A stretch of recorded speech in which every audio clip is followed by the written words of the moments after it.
Talking about the infotainment system, you see that, let's crank it up.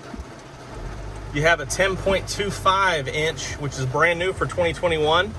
Hey, I'm Jonathan Sewell at Mitchell Mazda on the Boulevard in Enterprise, and I'm standing with a 2021 CX-30 and a 2021 CX-5.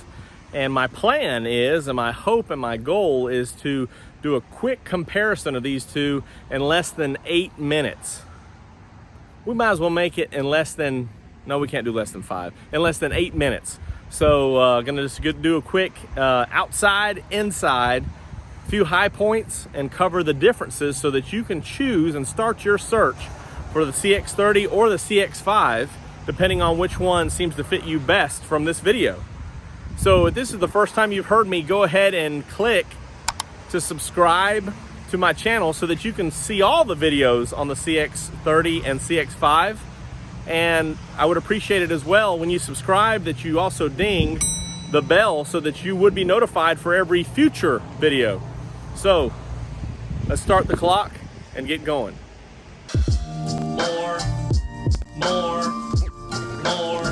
More car vids. More car vids. Okay, so it sounds like the storm is coming back and the rain is upon us. I thought it was a little break when I pulled these up and did get some shots of a rainbow earlier, but I'm on the clock here, so let's get started. First off, you'll notice that the CX-30 was a body style released in 2020, so it's going to have some upgraded features, some upgraded Kodo design. Yes, the 2020 Touring does have Kodo design as well, but you can just see some of the styling cue differences and some of the sheet metal differences as we go around. Now, I've chosen the second model on the price walk. So this is the Select package and the standard Touring. So this one you have an entry level and you also have a Sport CX-5. So we'll begin from here. Starting off talking about the wheels, on the CX-30 you have an 18-inch wheel. Of course, it's standard with 16, upgrades to 18. The CX-5 wheel, and this is the standard wheel on the Sport and the Touring, it's a 17-inch. So a couple different options with wheels. As we take a look inside, you upgrade to the leatherette seating, which is a full leatherette. And this one, of course, has a two-tone, which now you can't get the blue anymore. You just have the black. But you can also see the design of the steering wheel is a little bit different. We'll take a look at that in just a minute as we get closer. And the infotainment screen is different. They're both 7th generation infotainment. And we'll talk about that. Let's show the inside of the CX-5. So you have the leatherette seating, which also has the ultra suede insert here. So this is the standard interior on the Touring. The CX-30 is going to be a manual seat. However, you pick up a 6-way power seat on the Touring standard. Here's that steering wheel difference, and we'll take a glance when we walk back around on the steering wheel. So a real round feeling. Also the design a little bit thicker here of the different controls. While we're here, let's take a look at the display. So you have just an LCD on the far right here and an analog speedometer and tachometer on the CX-5. Also, you'll notice that neither one of these have moonroofs, which is something you can upgrade to on the Touring with a preferred SV package. And you have to go up to the next model on the preferred CX-30. So immediately, here's a look at that steering wheel. It's a little bit different feel, a little bit not so round, but a good grip. And here's the new styling here. And you just saw when it opened up, you have the big LCD right up in the center stack, then your tach, then your fuel. Sounds like I am going to be faster than I thought. Let's just take a quick peek inside. So here's a 60-40 split, turn down or fold down, and the cargo is just a little bit, about almost 2 elbow to fingertip lengths for me. And I'll put the measurements up here, of course. A lot more storage, as you'll see on the CX-5, and it's also a 40-20-40 fold down, so you can have a little bit more capability with passengers and cargo. Let's jump inside while the rain's coming here. All right, so talking about the infotainment system, you see that, let's crank it up. You have a 10.25 inch, which is brand new for 2021 on the CX-5. So it is a 7th gen system, as I mentioned, and what that means is that you have connected services. Let's turn this down. You have connected services and the same layout here as the CX-30, but the connected services will bring remote access through your My Mazda app for starting, stopping, unlocking, flashing the lights, all types of different features. Also, it opens up a Service Connect that would connect you with your preferred dealer when you need maintenance and other things of that nature. Also, I didn't mention inside, but on this Touring model, you have a dual heated seats on the front, the passenger and the driver. You have to upgrade to the Preferred on the CX-30. Here's a look at those displays, and this is set up with your active safety. While we're talking about safety and while we're waiting for the rain, you have the iActive Sense standard on both models.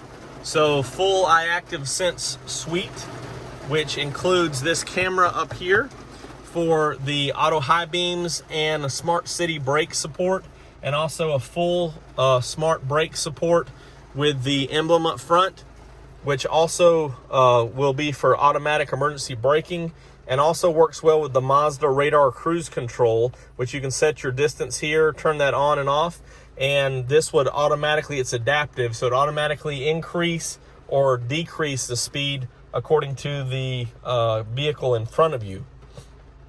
Also, all your safety features are included, such with this camera, the lane departure alert.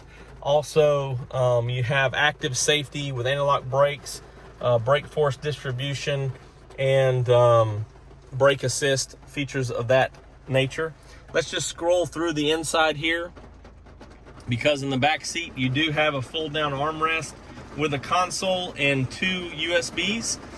Then you have 2 USBs up here, right in there. And this 7th gen system is functional with Apple CarPlay and Android Auto, so you have that capability as well. Both of these vehicles are 2.5 liters with 6-speed automatic transmission with sport mode. You also have, of course, your commander control and your automatic auto hold with electronic park and brake. And so you can shift this into manual and bump it through the gears that way. Also, they're all push button. And since we're sitting, which the rain just cut off, so I'll change vehicles, you have automatic or rain sensing wipers and automatic headlamps. Let's step next door.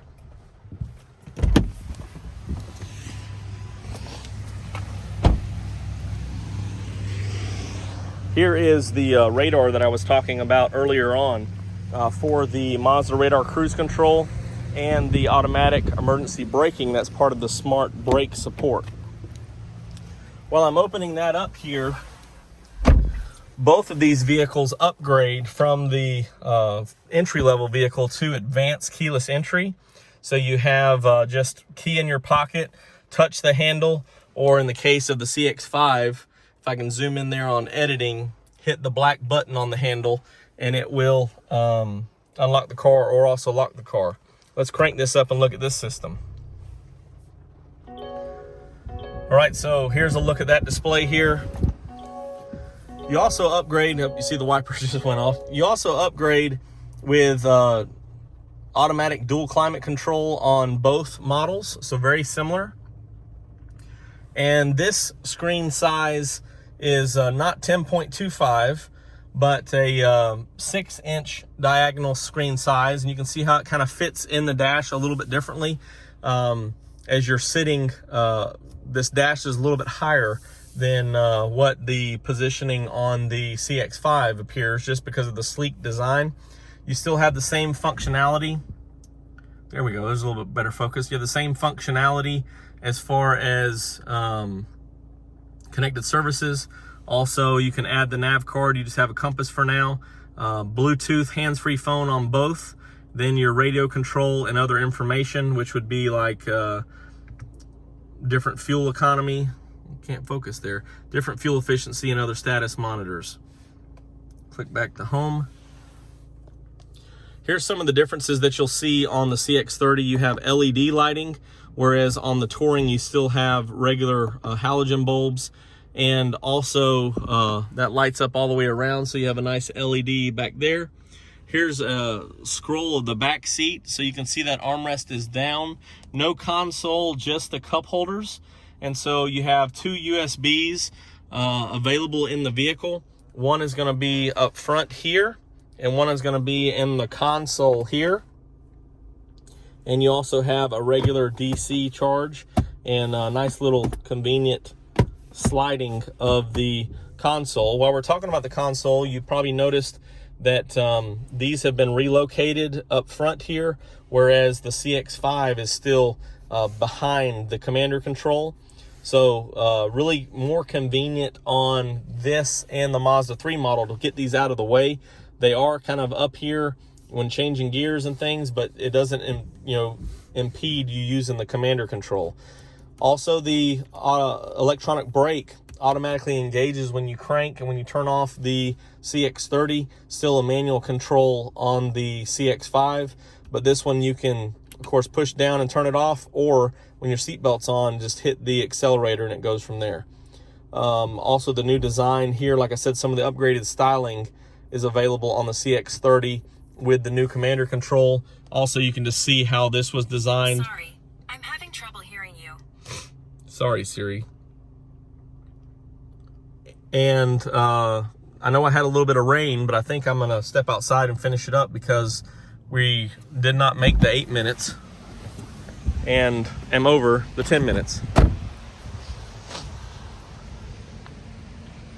So it is starting to sprinkle a little bit still, but here is that brief comparison of the CX-30 and the CX-5. Thank you for joining me. I'm Jonathan Sewell, sales at Mitchell Mazda. I hope that your day is pretty, which it looks pretty good over there now that the clouds are gone. And we had a rainbow earlier. Actually, there's the rainbow right there. So I hope that was worth being a little bit longer than 10 minutes. And if you have any questions or comments about these specific vehicles, go ahead and always drop them below, or call or text me at 334-718-0504. I'm Jonathan Sewell, sales at Mitchell Mazda, and I really can't wait to see you in one of these beautiful vehicles underneath the rainbow. I'll see you on the next one.